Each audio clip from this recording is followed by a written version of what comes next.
우리가 인생을 살아나가는데 필요한 한 5가지 힘에 대한 말씀을 이렇게 주제별로 좀 나누는 시간을 가졌습니다.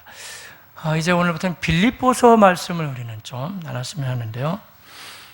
지난번에 또 몇 개월 됐네요. 우리가 에베소서 말씀을 한번 쭉 강의를 우리가 나눈 적이 있어요. 했을 때 성도님들 모두가 다 성경에 대해서 더 많이 배우기도 원하시고, 또 에베소서 가운데 듬뿍 담겨져 있는 하나님의 은혜로운 말씀을 통해서 우리가 많이 은혜를 경험했던 기억이 아직도 많이 남아 있습니다. 이 빌립보서는 이 에베소서와 더불어서 사도 바울이 로마의 감옥에서 기록한 글로 봐요. 그래서 사도 바울은 대략적으로 한 2번 이상 로마의 감옥에 갇혔다 이렇게 볼 수가 있어요. 처음에 가셨을 때가 1차 투옥했을 때 그때 쓴 서신들을 그냥 옥중 서신 이렇게 얘기한다고 한다면, 또 사도 바울이 순교하기 바로 직전에 이제 쓴 글들이 소위 그 목회 서신이라고 그러는데, 디모데전서, 디도서 한 그때쯤에 마지막 서신을 썼다 이렇게 보곤 합니다. 그래서 우리가 지금 다루고자 하는 이 빌립보서는 처음에 1차 투옥했을 때, 물론 1차 투옥이지만 그 당시에도 형량이 어떻게 주어질지 오늘 본문의 빌립보서에도 나옵니다만은 자기가 혹시 죽음을 당할지도 모른다는 그런 각오를 가지고 이제 자기가 개척해 놓은 교회를 향해서 이렇게 서신을 이제 쓰게 되죠. 한 4권을 썼거든요. 지난번에 보셨던 에베소서, 그 다음에 오늘 보게 되는 빌립보서, 하나는 골로새서, 그 나머지가 빌레몬서. 한번 같이 해볼까요? 에베소서, 빌립보서, 골로새서, 빌레몬서.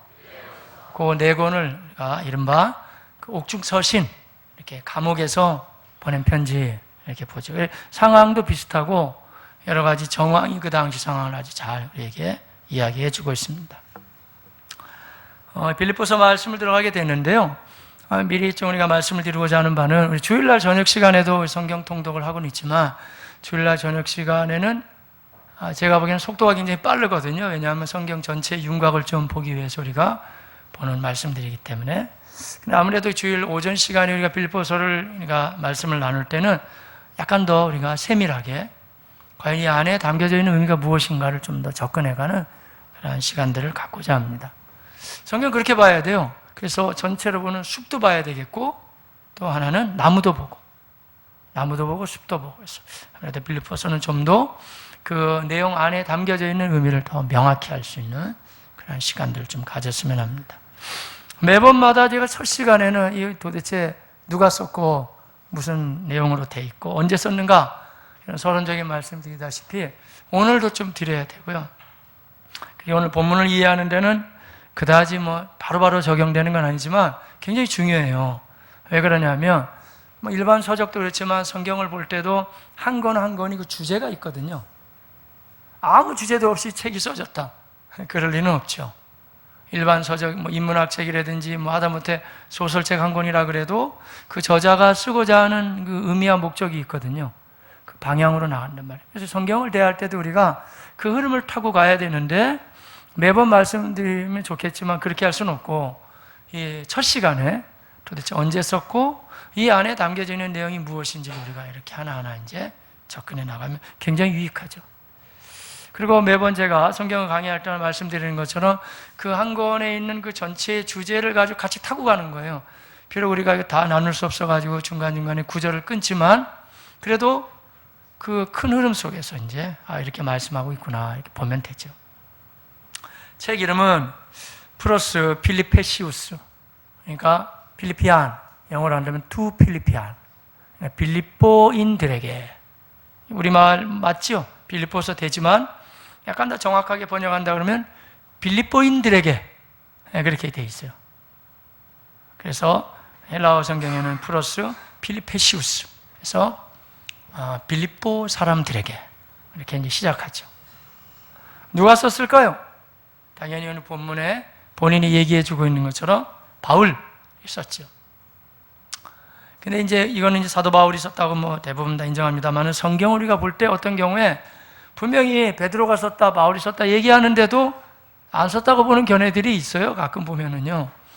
요즘에는 하도 신학이 너무 많이 고도화되고 또 인터넷이 많이 발전해가지고 그러면 툭툭툭툭 두들겨보면 최 목사님 이거 바울이 썼다고 했는데 안 썼다는 사람도 있네, 이렇게 나오는 경우도 간혹 있거든요.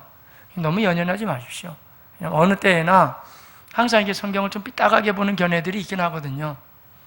모르겠어요. 그분들이 원체 공부를 많이 하고 연구를 많이 한 것까지 인정하지만, 그러나 성경은 그보다 더 중요한 것이 그대로 믿을 수 있는 믿음의 자세가 중요하거든요. 제가 이런 말씀을 드리는 이유는 하도 요새는 이 신학이면 신학, 정보면 정보가 막 널려 있기 때문에 딱 보면 여러분 책에도 이제 주석도 있고 다 있잖아요. 그런 거. 요새는 목사하기도 어려워요, 여러분. 왜냐하면 다 이거 막 다 보고 검색해보고 책 사서 보고 그렇기 때문에 만만치는 않죠. 그러나 이런 흐름을 찾아야 돼요.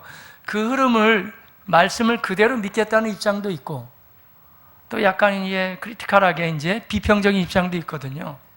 근데 이 성경 말씀은 그렇게 보는 건 맞지 않을 것 같아요. 그냥 수용하는 자세. 제 입장도 그렇고 해서 사도 바울이 썼다. 그리고 본문에 1절에 나오니까 그리스도 예수의 종 바울과 디모데는 말하고 있으니까요. 언제 썼는가? 이것도 좀 필요해요. 정확히 우리가 추론하기 좀 다소간의 어려움이 있지만 그래도 할 수 있는 범위 내까지는 다 근거를 중심해서 찾아봐야 돼요. AD 61년에서 63년경 됐었어요. 시기가 왜 중요하냐고요? 이때 어떤 상황 속에서 이 글을 썼는가를 알게 되면 성경이 훨씬 더 우리에게 가깝게 다가올 수 있죠. 미치광이 황제라고 그러는 네로 황제가 이때다 지배하고 있을 때예요. 이 전반적인 분위기가. 그러니까 교회는 예수 믿다가 붙잡혀가서 죽은 사람들 많아요. 그리고 이렇게 평안하게 믿지를 못해요. 막 숨어 다니고 믿음을 막 잡아가고 막 그냥 사자밥으로 막 끌려가고 그러니까 어려운 때입니다. 사도 바울도 지금 로마의 감옥 안에 갇혀져 있고 이렇잖아요. 이런 상황 가운데서 말씀이 쭉 진행하게 되죠. 여러분 어떠세요? 예수님을 믿고 나니까 좋은 일 많죠? 일단 마음 평안하시죠? 예, 좋으시지 마세요. 그래도 아무리 평안해도 여기가 좋사오니 너무 그렇게 하시면 안 되시고, 에어컨도 빵빵하게 나오겠다 지금 마음이 너무 평안해지네요. 너무 그렇게 하시지 마시고 말씀에는 경청해야 되는데, 하지만 평안도 주시죠. 기쁨도 주시죠. 기도하면 응답도 주시죠. 주시는 게 많아요. 근데 반면에 여러분 유념해야 될 것은 예수 믿는다고 인생사에 근심 걱정, 고민거리, 문제거리 하나도 없던가요? 그렇지는 않아요. 요즘에 우리가 새벽 시간에 여호수아를 나누고 있는데 참 그 말씀도 필요한 말씀이에요. 요단 건너서 가나안 땅에 들어갔거든요. 그럼 눌러랄 아무것도 없어요? 계속 전투하면서 성을 점령해 가잖아요. 그게 오늘날 우리랑 비슷하거든요.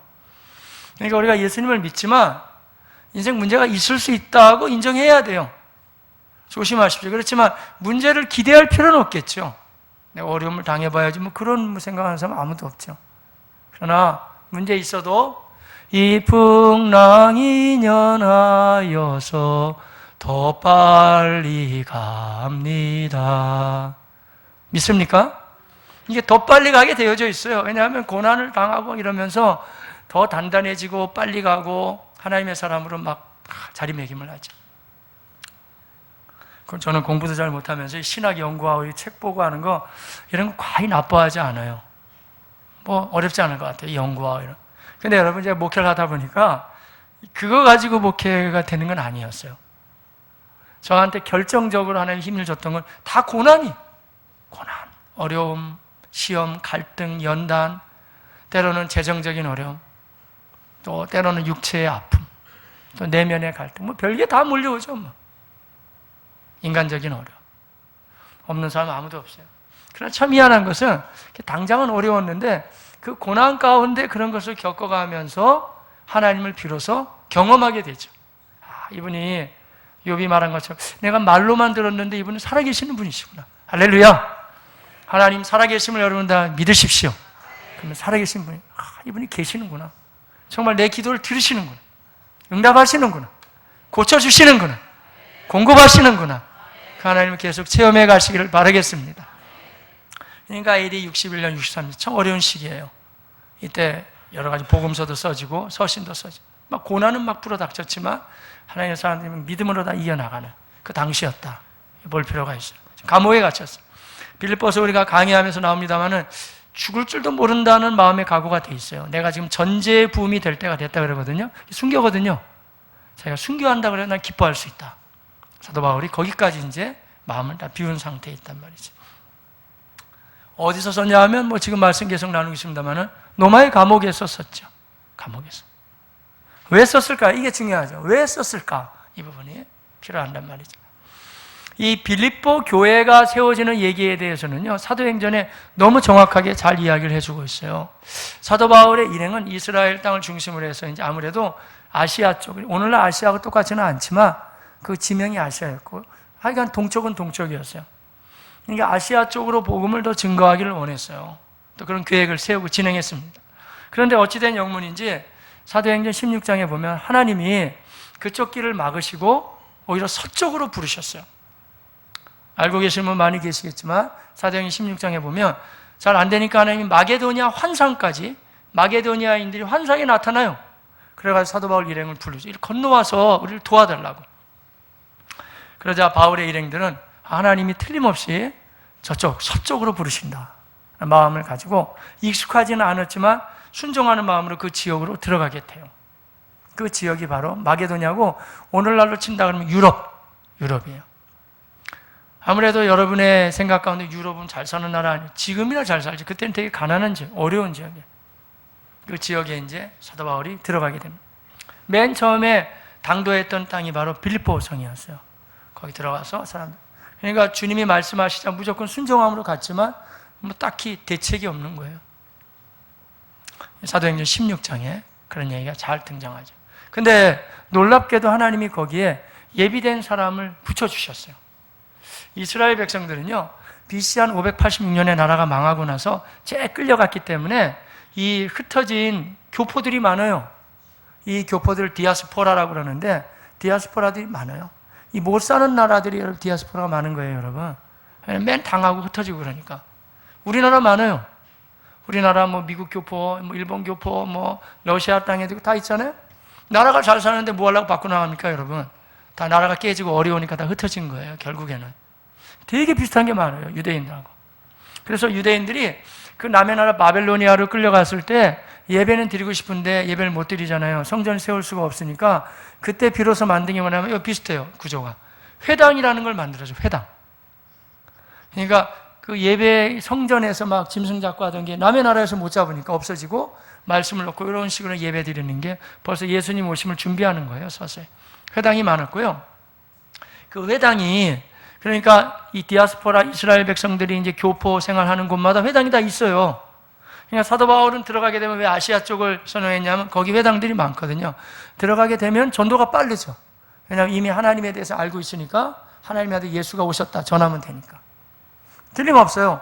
사도 바울이 사도행전 16장에 보면 그 빌립보 지역에 들어갔을 때 먼저 회당을 찾았을 거예요.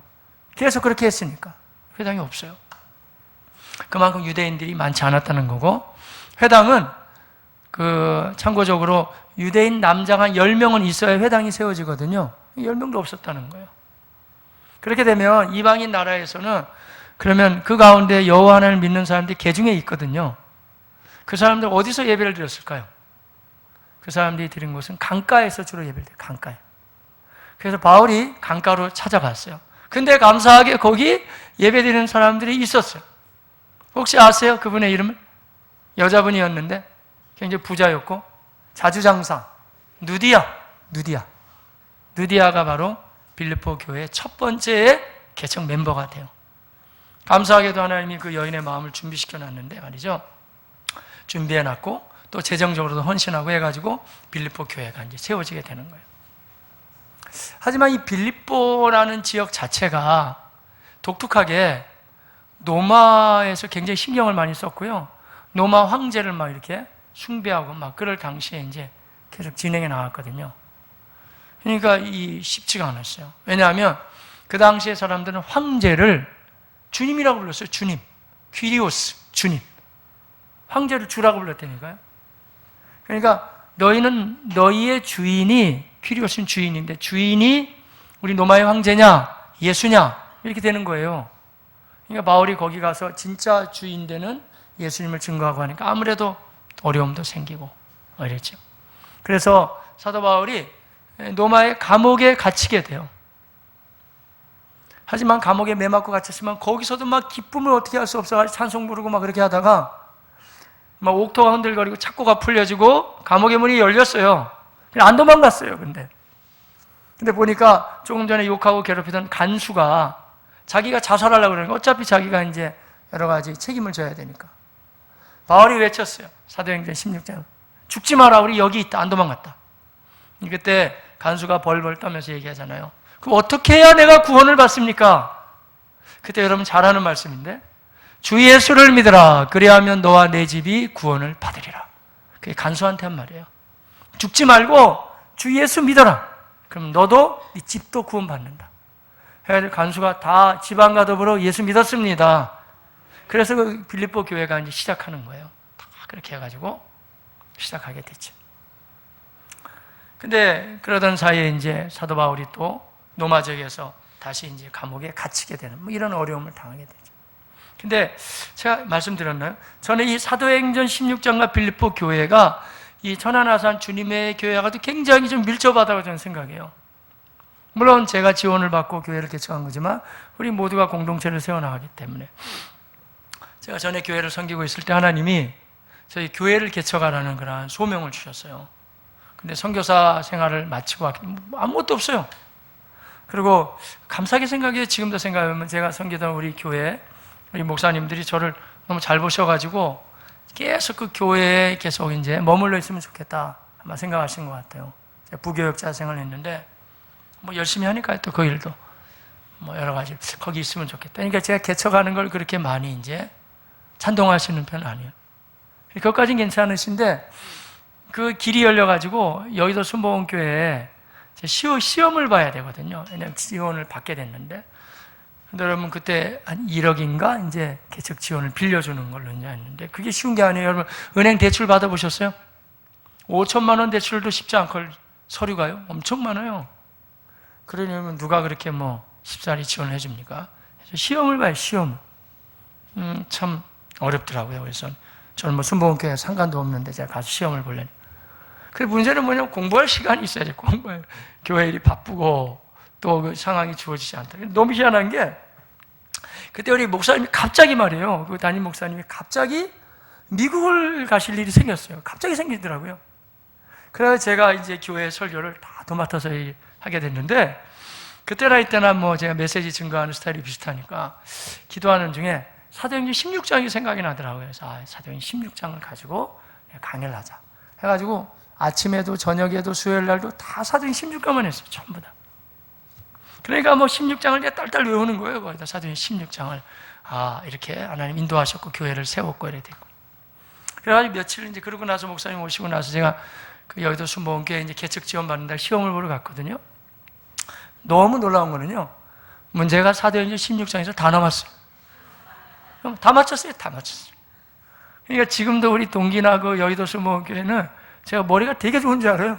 그래가지고 공부를 엄청 해가지고 참 미안하더라고요. 원래는 머리도 안 좋고 뭐 제가 공부 많이 한 것도 아닌데 그 설교한 게 다 나오니까 그래서 몰랐는데 제가 개척할 때 보니까 그분들 얘기가 제가 그 동기 한 30명 됐나요? 거기 제가 1등 했대요. 왜냐하면 얼마 안 좋아하시네. 근데 우리하고 다 관계된 거라니까요. 여기 16장에서 나왔으니까 다 맞힐 수가 있어요. 그래 이 말씀이 참 희한한 게 제 천안, 물론 천안도 생각은 해봤지만 많이는 생각 못 해봤어요. 대전 지역 뭐 이런데 아무래도 생각했죠. 열리지가 않고 그러던 차에 여기 우리 저 친구가 있어요. 여기 두정동에 개척했는데 그 친구 되는 목사님이 계속 막 저만 붙잡고 무슨 천안의 사명을 받은 사람 같아요. 천안을 와야 된다. 제 목사님 말간 한번 기도해 보시라고 틀림없이 하나님 천안을 부른다고.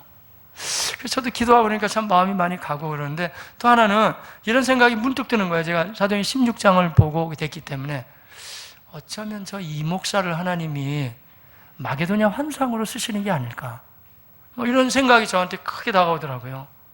근데 왜냐하면 너무 열심히 특심인 거예요. 막 저한테 밥을 사주기도 하고 전에 시청 있잖아요. 구시청 데려가서 막 거기 직원들한테 얘기해가지고 그 지도를 막 빌려가지고 와서 저를 선물로 주기도 하고 해서 야, 저 양반하고 나하고 무슨 그렇게 이해관계가 있다고 저 정말 열심히 특심이다.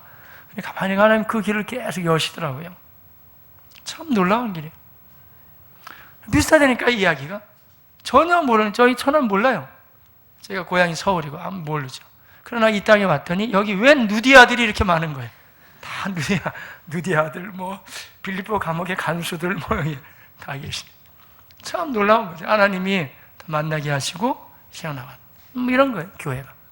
대부분 선교사님들 사역과 개척 사역은 이거하고 스토리가 아주 거의 비슷해요.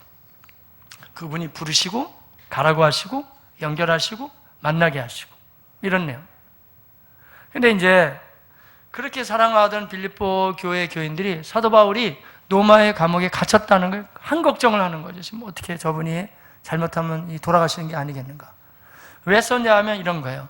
다른 이야기가 아니라 빌립보 교인들의 마음을 안정시키기 위해서, 자기 건강하고, 그리고 또 한 가지는 이 본문을 쭉 보다 보면 나중에 나옵니다만은 바울이 뭐라고 했냐면, 한번 볼까요? 참고적으로 보면서 가는 게 좋겠네. 1장 25절. 자, 같이 한번 보겠습니다. 1장 25절입니다. 자, 시작.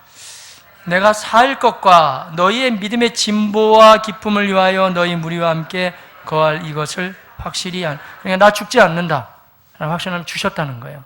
그래서 걱정하지 말고, 그러나 내가 이 감옥 안에서도 믿음의 진보가 나타나고 복음의 진보가 나타나고 있다. 무슨 얘기예요?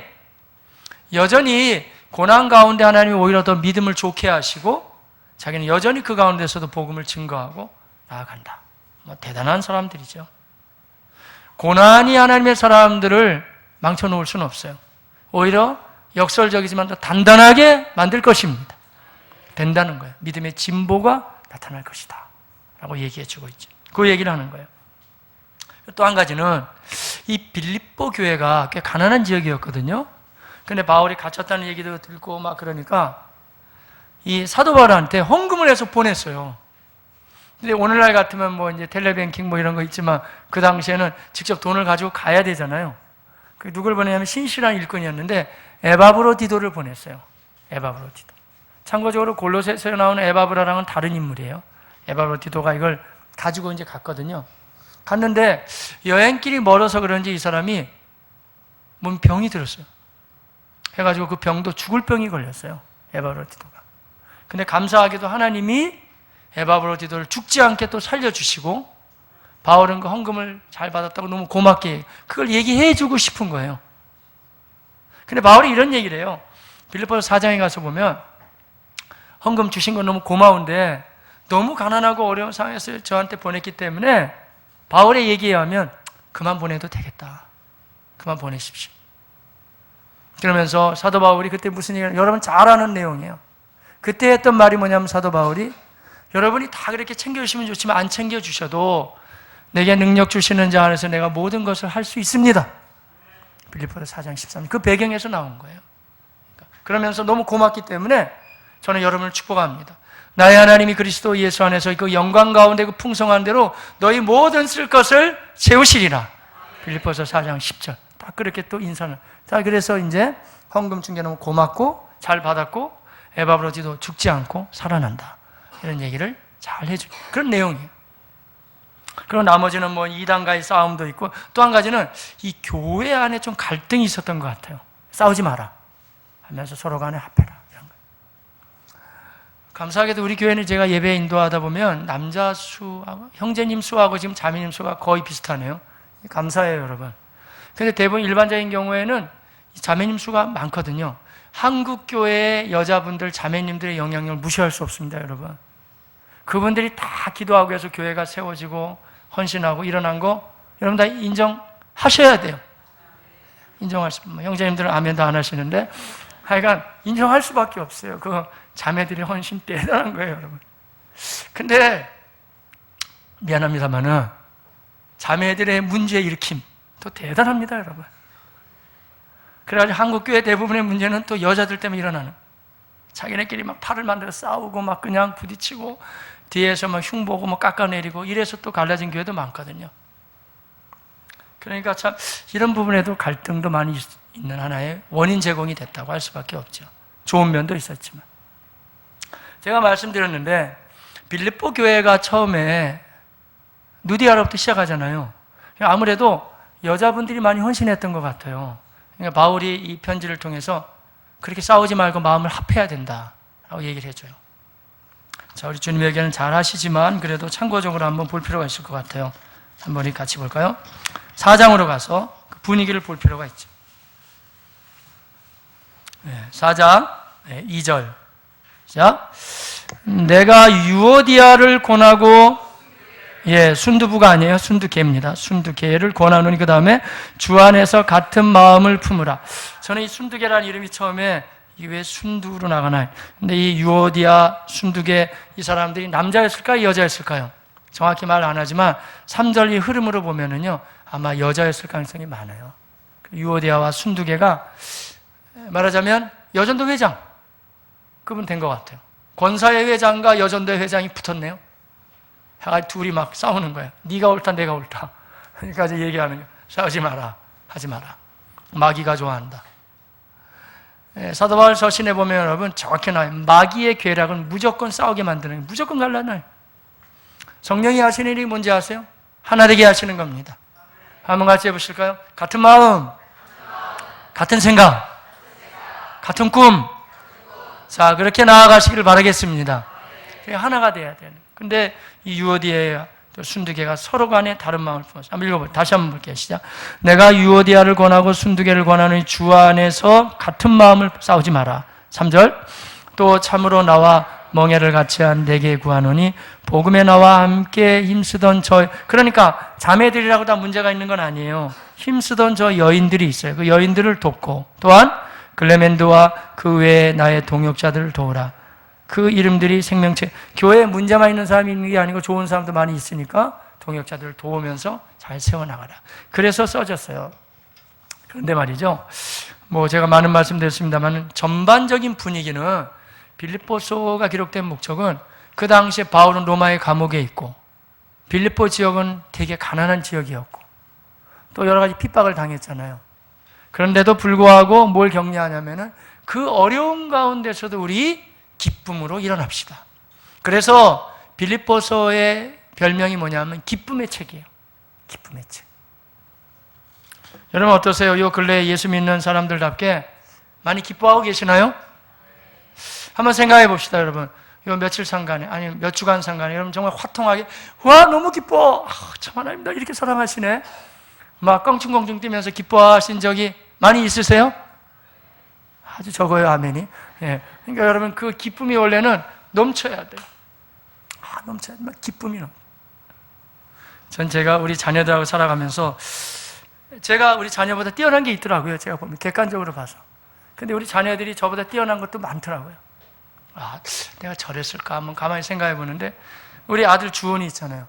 좀 특이한 것 같아요. 뭐가 특이하냐면 주원이는 하루에도 한 3번 이상을 기쁨을 표현하는 것 같아요.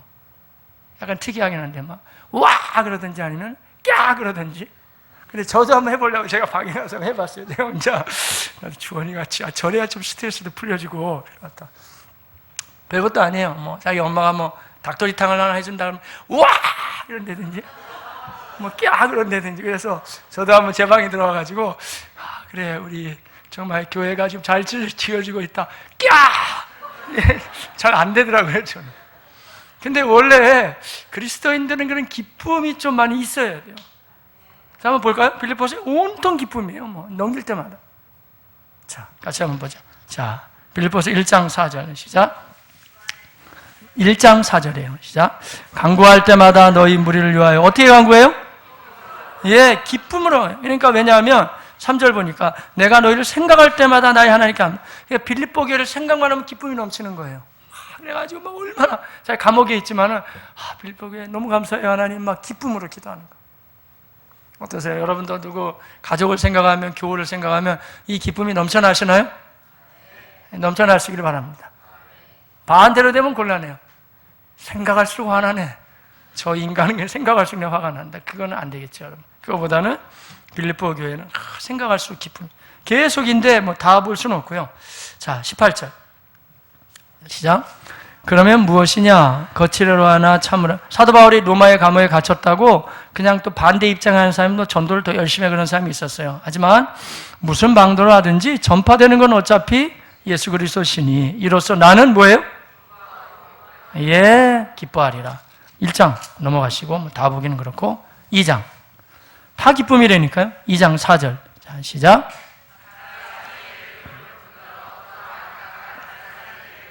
나의 기쁨을 할렐루야. 17절 18절 죽어도 기쁘다 이런 얘기예요. 17절 18절 시작. 만일 너희 믿음의 재물과 섬김이 내가 나를 이게 무슨 얘기냐면 내가 순교한다 할지라도 나 죽어도 그다음에 나는 기뻐하고 너희 무리와 함께 기뻐하리니 이와 같이 너희도 기뻐하고 나와 함께 다 기쁨이에요. 아니, 감옥에서 뭐 이렇게 기뻐요? 빌립보 교회 가난한 교회가 뭐 그렇게 기쁘고. 그러나 기뻐할 수 있다는 거예요. 기쁨을 핑계대지 마십시오. 그리스도인은 기뻐할 수 있습니다. 제사함 받았으니까, 영생을 얻었으니까, 기도하면 되니까 기뻐하시기를 바라겠습니다. 3장은 어느 면에서 이단과의 싸움이 많이 들어있거든요. 그래도 기쁨을 또 얘기해요. 자, 3장 1절. 자, 시작. 끝으로 나의 형제들아 주 안에서 뭐 하라 그래요? 또 나오잖아요. 기뻐하라 나오고. 4장으로 가서 볼까요? 자, 4장 4절. 시작. 내가 다시 말하노니 기뻐. 자, 이런 분위기예요. 그러니까 우리가 앞으로 빌립보서를 볼 때는 뭐냐면은 전반적인 게 여러 가지가 있지만은 고난 가운데서도 마땅히 성도는 기뻐하라. 우리 기뻐할 수 있는 모두가 다 되시기를 주의 이름으로 축복합니다. 자, 이 기쁨, 웃음 이거를 빼앗기면 안 돼요. 요즘에는 하도 한국 사회가 내면에 갈등도 있고 정신적인 문제도 많이 오고 이 왜 그런지 아세요? 속도가 너무 빠르고요. 이 분위기가 너무 각박해서 그래요. 그러니까 막 죽어갑니다, 사람들이 여러분. 지금 여러분 교회 안에서나 이렇게 우리가 그래도 마음의 여유를 또 찾고 그러죠. 사는 게 어려워요. 그러니까 안 되다 보니까 사람들이 찾아내는 게 막 뇌에 대한 연구를 많이 하고 사람이 이런 게 있대. 그거는 맞는 것 같아요. 내가 안 기뻐도 일부러 내가 막 웃잖아요. 막 하하하, 뭐 호호호 막 이렇게 하면은 이 뇌가 굉장히 똑똑한 것 같은데 이 간내나 이런 거는 그대로 따라한다네요, 그냥. 내가 이 감정이 들어가게 되면 그대로 가는 거래요, 그냥. 그러니까 왜 웃음 치료사라고 있고 그러잖아요.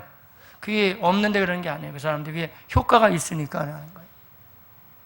제가 지금 목사가 말이죠. 웃음 치료사도 아닌데 여러분들 설교 시간에 따라해 보세요. 우리 하하하, 호호호 이러면 좀 이상하잖아요.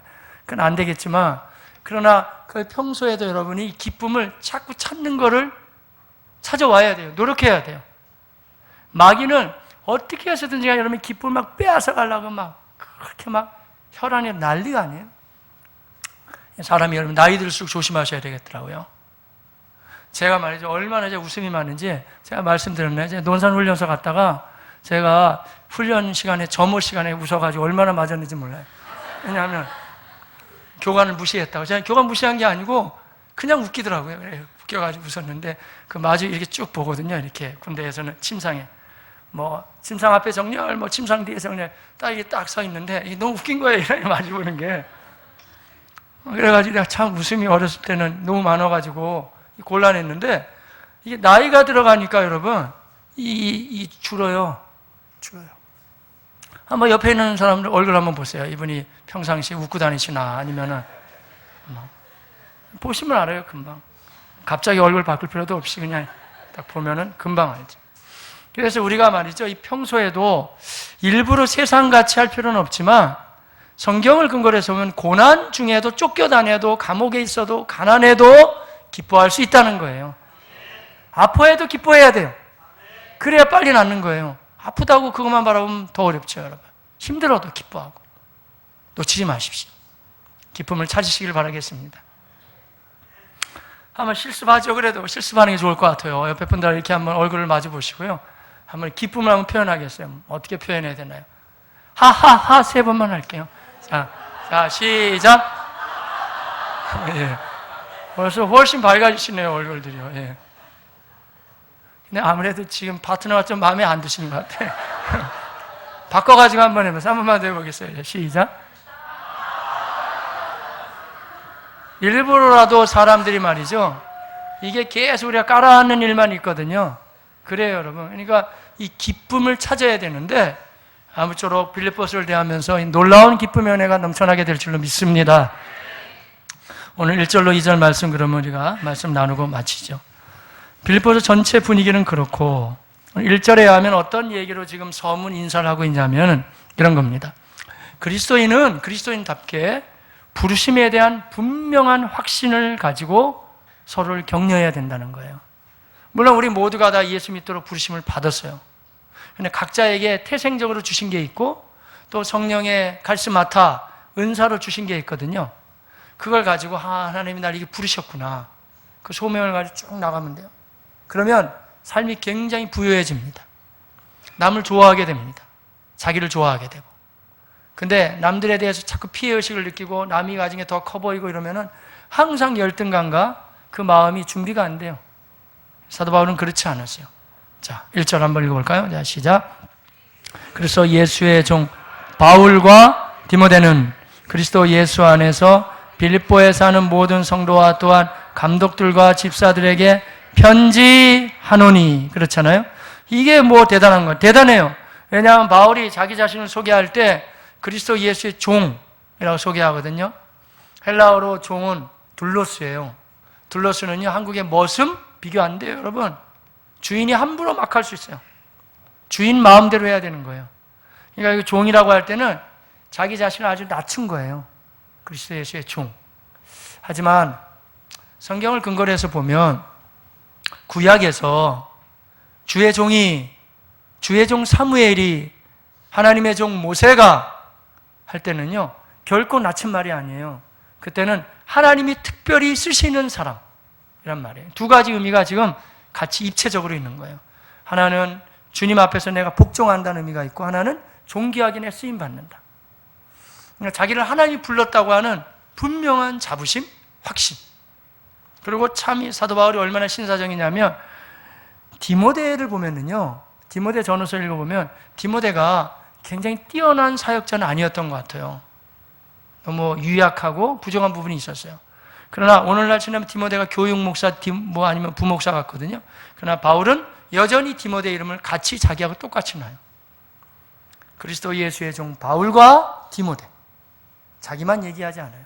각자의 부르심이 있다는 거예요. 자기는 전체를 통괄하는 부르심, 또 아니면 교육 목사, 우리 이 목사님이 또 참 귀하게 잘하시죠. 뭐 그런 거래, 그런 사역 다 같이. 사모는 사모로서의 부르심 다 귀하다는 거예요. 우리의 부르심을 정말 소중히 여기시길 바라겠습니다. 무엇보다 귀한 것은 우리를 하나님이 성도로 부르셨다는 거. 성도. 귀한 겁니다. 성도라는 말이 이 원문에 보니까요, 하기오이스라. 하기오이스가 하면 하기오스가 거룩하다는 말이에요. 거룩한 자들로 우리를 불렀다는 거. 성도가 영어 NIV나 이런 데는 어떻게 나오던가요? 세인트. 세인트 어거스틴. 성 어거스틴. 뭐 이런 말이 있잖아요. 그런 식으로. 우리가 성자를 향해서 성자 어거스틴 이렇게 부르잖아요. 여러분이 성도가 성자라는 말, 같은 말이에요. 성자. 대단한 거예요. 한국 사회는 이 군부 독재 기간이 많아가지고 교회도 항상 이렇게 서열식으로 놓더라고요. 그래 뭐냐면 성도가 맨 밑에 있는 거고, 그 다음이 권찰, 그 다음이 서리집사, 다음에 뭐 권사, 뭐 안수집사, 뭐 장로, 다음에 목사가 제일 높아요. 여러분 다 목사 되시길 바랍니다. 왜냐하면 제일 높아야 되니까. 만약에 그렇게 되면 다 목사 돼야 되게, 그렇게 되면 여러분 그런 개념이 아니에요. 교회는 이 상하 개념이라기보다는 옆으로의 개념이에요. 내가 주님을 사랑하기 때문에 내가 요만큼 헌신했다가 더 헌신하고 더 헌신하고 더 헌신하고 그렇게 하는 거죠. 나중에는 풀타임으로 다 헌신하고 이렇게 되는 거죠. 그러니까 저도 목사이기 전에 제가 성도예요. 우리 모두가 다 성도됨을 감사히 여기시길 바랍니다. 하지만 오늘 본문에는 구테오 바울이 성도라고 한 다음에 너희 감독들과 집사들 문안한다, 편지한다. 제가 아까 우리가 같이 보셨습니다만, 왜냐하면 교회에 좀 문제가 있었거든요. 그러니까 감독이 거의 장로예요. 성경의 장로와 감독은 이 당시에는 아직 7위 장로는 없어요. 목사예요, 목사 장로고, 집사가 거의 오늘날 치면 장로라고 보면 돼요. 여러분 개념 속에서 두 직분이 중요했거든요. 그러니까 감독, 목사는 다 같은 말이에요. 장로는 그분들과 또 집사. 지금 무슨 얘기를 해주고 있냐면, 바울이 여러분에게 맡겨준 걸 소중히 여기십시오. 내가 무난합니다. 얘기합니다. 각자에게 주신 게 있다니까요. 교회를 세우고 하나님 나라를 세워나가는데 그 부분을 다 귀하게 여기면서 나는 나처럼 당신은 당신처럼, 나도 소중하게 남도 소중하게 그렇게 여기며 격려하며 나가시기를 바라겠습니다. 다 부르심이 있기 때문에 귀하다 보시면 되죠. 그래서 이런 확신을 가지고 우리 모두가 정말 소중한 주의 백성들로 다 귀하게 쓰임받게 될 줄로 믿습니다. 하나 더 인사를 한다 그러면 두 번째 2절 말씀은 이렇게 인사를 해요. 시작. 하나님 우리 아버지와 주 예수 그리스도로부터 은혜와 평강이 너희에게 있을지어다. 그렇잖아요. 은혜와 평강은 중요합니다. 어젯밤에 다들 평안하게 잘 주무셨나요? 그것만 가지고서도요 정말 헌신해야 돼요. 주님 앞에. 현대인들 참이 어렵습니다. 여러분. 마음이 평안하다. 평안함은 선물입니다. 평안함은 은혜로 주어지는 거예요. 내가 왜 이렇게 마음이 평안한지 모르겠다. 교회 다니니까, 예수 믿으니까 큰 은혜예요. 놀라운 은혜라니까요. 여러분, 주님을 믿게 되면. 왜 그러냐면 성경이 말하는 평안은요 관계를 통한 평화예요. 제가 한번 예를 들어 볼게요. 어젯밤에 여러분은 안 그랬겠지만 내외지간이 싸웠단 말이에요. 밤새 싸웠어요. 밤에. 밤늦게 12시 어떻게 뭐 싸움이 붙었어요. 해가지고 막 싸우는데 그만해. 내일 교회도 가야 되니까 그만해. 못하는 싸움은 내일 마저 하자. 다 이제 잠자리에 들어갔어요. 이제. 그래가지고 잠을 자려고 그래요. 좀 전에 싸웠잖아요. 막 그냥 네가 오느냐 내가 오느냐 싸웠단 말이에요. 그래가지고 잠자리에 누우면 여러분 금방 잠이 들어요. 평안하다. 싸우고 났더니 스트레스 다 풀리고 평안하고 그렇게 돼요. 여러분? 그게 안 돼요. 관계가 깨진다면은 막 사람이 분노가 올라가고 관계가 깨진 상태에는 여러분 평화가 없어요. 다 깨져나가는 거예요. 내외지간, 부모 자식지간, 형제지간 누가 됐든지 간에 성경이 말하는 평화는요 관계를 통해서 온다니까요. 관계가 회복할 때 하나님의 은혜가 임하여서 우리 가운데 평화가 임하게 될 것입니다. 그런데 왜 우리가 평화를 누리게 되냐면 원래 인간은 하나님과 화평했지만 아담과 하와가 범죄한 다음부터 깨졌거든요. 하나님의 관계가. 근데 우리 주님이 예수님이 오셔서 정말 벌거벗김을 당하시고 몸짓고 침뱉음을 당하시고 처절하게 죽으셨기 때문에 그 예수의 피로 말미암아 깨진 관계가 하나님과 다시 연결하게 되었습니다. 이게 은혜라는 거예요. 은혜. 도저히 받을 만한 자격도 없는데 받게 됐다는 거예요. 그 은혜를 타고 우리 가운데 진정한 평화가 이제 들어오게 된 것입니다. 이 평화 절대 뺏기지 마시고 항상 누려가시기를 바라겠습니다. 말씀을 마무리할게요. 하나님 우리 아버지와 주 예수 그리스도로부터 은혜와 평강 여러분 모두에게 있을지어다. 아멘. 기도하겠습니다.